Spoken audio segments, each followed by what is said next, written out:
Welcome all of you on my YouTube channel Economics with Excellence। पिछली video में हमने income consumption curve study किया था और इसमें हमने किसी एक कंज्यूमर के जो विभिन्न इक्विलिब्रियम सिचुएशंस थी वो हमने स्टडी की थी। मेरी इस वीडियो में हम एंजल्स लॉ पढ़ेंगे और इसमें देखेंगे कि विभिन्न वस्तुओं के जो प्रकार होते हैं उसमें जो एंजल कर्व की स्लोप होती है वो किस तरह से वरी करती है। सो एंजल्स लॉ के अकॉर्डिंग किसी भी फैमिली की इनकम में चेंज आने के कारण या फिर किसी भी फैमिली की इनकम में वृद्धि आने के कारण उस फैमिली का जो कंजप्शन एक्सपेंडिचर है वो चेंज हो जाता है। तो इसी को जो है हम एंजल्स लॉ कहते हैं। जैसे जैसे किसी फैमिली की जो इनकम है वो इंक्रीज होती जाती है तो उसका जो नेसेसरी वस्तुओं पर किया गया जो खर्च है वो कम होता जाता है और जो लग्जरियस गुड्स होती हैं उन पर किया जाने वाला खर्च जो होता है वो बढ़ता है। So we can say that as the income of a family increases the proportion of its income spend on necessities such as food falls and the spends on luxurious increases. So जब हम angels curve का जो derivation करेंगे उसमें हम वस्तुओं के जो प्राइजेस हैं और कंज्यूमर की जो प्रेफरेंसेस हैं उन दोनों को ही हम कांस्टेंट मानेंगे ताकि जो एंजल्स लॉ है उसको हम इजीली समझ सकें। एंजल कर्व को हम इनकम कंजप्शन कर्व की सहायता से डिराइव करेंगे। अगर आपको इनकम कंजप्शन कर्व को समझना है तो आप मेरी पिछली वीडियो में जाकर उसको स्टडी कर सकते हैं। तो हम इनकम कंजप्शन कर्व की सहायता से एंजल्स कर्व जो है वो डिराइव करेंगे। सो इस डायग्राम के पैनल ए में आप देख सकते हैं कि जब कंज्यूमर की जो इनकम है वो इंक्रीज होती है और वो इनकम पर डे के हिसाब से 300 हो जाती है तो इस सिचुएशन में जो बजट लाइन पर आर पॉइंट है वो कंज्यूमर का इक्विलिब्रियम पॉइंट है जो कि इंडिफरेंस कर्व 1 पर है।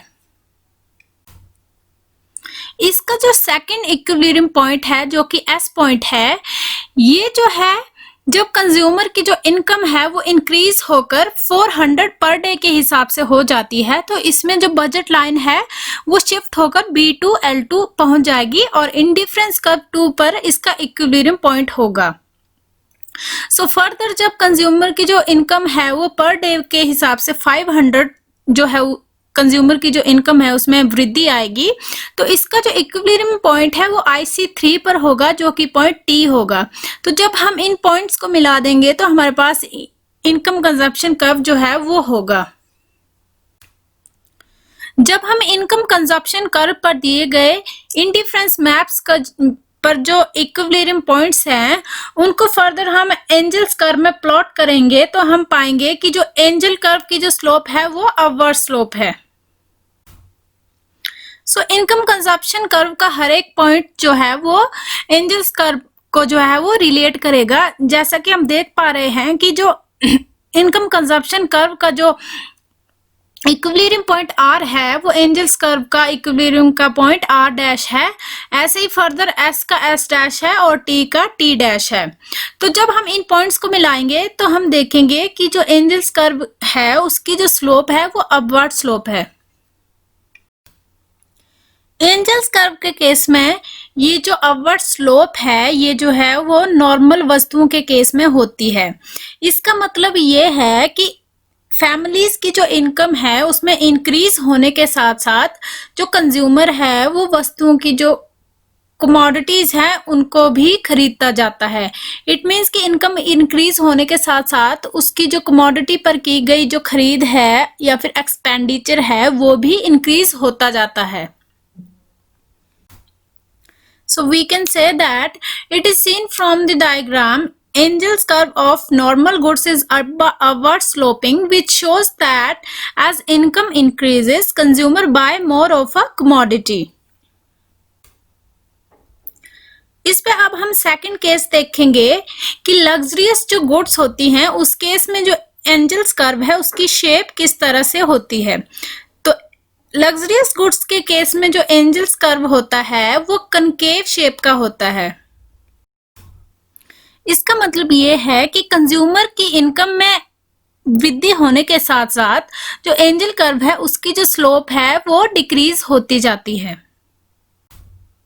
ऐसा इसलिए होता है क्योंकि जब कंज्यूमर की जो इनकम है वो इंक्रीज करती है तो कंज्यूमर जो है वो लग्जरियस गुड की जो ज्यादा मात्रा है उसको परचेज करना शुरू कर देगा।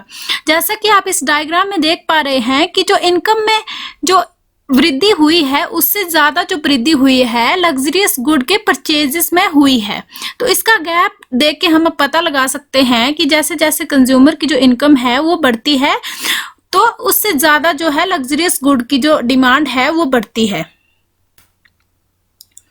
As a consumer became more richer, he purchases relatively more of the commodity. Such commodities are called luxurious.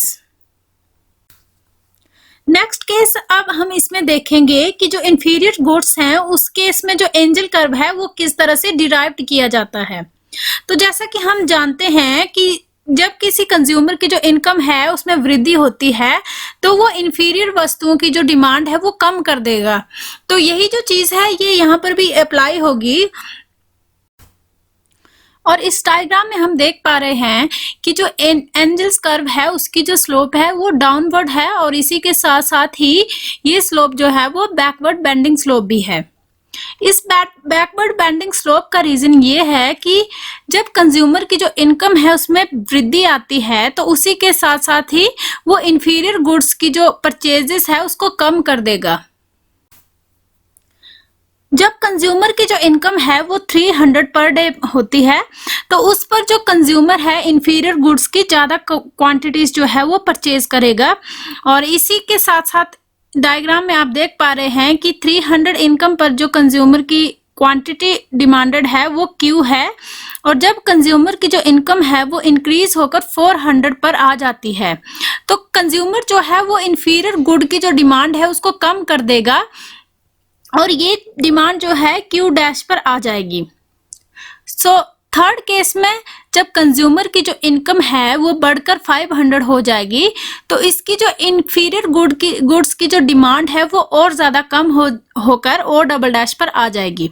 तो जब हम इन पॉइंट्स को ज्वाइन कर देंगे तो हमें एंजल्स कर्व प्राप्त होगा जो कि बैकवर्ड बेंडिंग होगा। नेक्स्ट जो इसका केस है वो है न्यूट्रल गुड्स। सो एंजल्स कर्व जो है वो न्यूट्रल गुड्स के केस में जो है वो वर्टिकल स्ट्रेट लाइन रहता है। इसका रीजन ये है कि जब कंज्यूमर की जो इनकम है उसमें इंक्रीज होता है तब इसकी जो डिमांड है क्वांटिटी की उसमें कोई भी चेंज नहीं आता है या फिर जो कंज्यूमर है उसकी इनकम में डिक्रीज या फिर इनकम जो है उसकी डिक्लाइन होती है उस समय पर भी जो वस्तु है उसकी जो डिमांड में है कोई भी चेंज नहीं आता है। तो कंज्यूमर की जो इनकम में चेंजेस आने से जब वस्तु की जो डिमांड है उसमें कोई भी चेंजेस नहीं आते हैं उस समय पर जो एंजल कर्व है वो जो है वर्टिकल स्ट्रेट लाइन हो जाता है। सो आप सभी का बहुत बहुत धन्यवाद मेरी वीडियो देखने के लिए। तो नई वीडियो को देखने के लिए मेरे चैनल को सब्सक्राइब कर दें।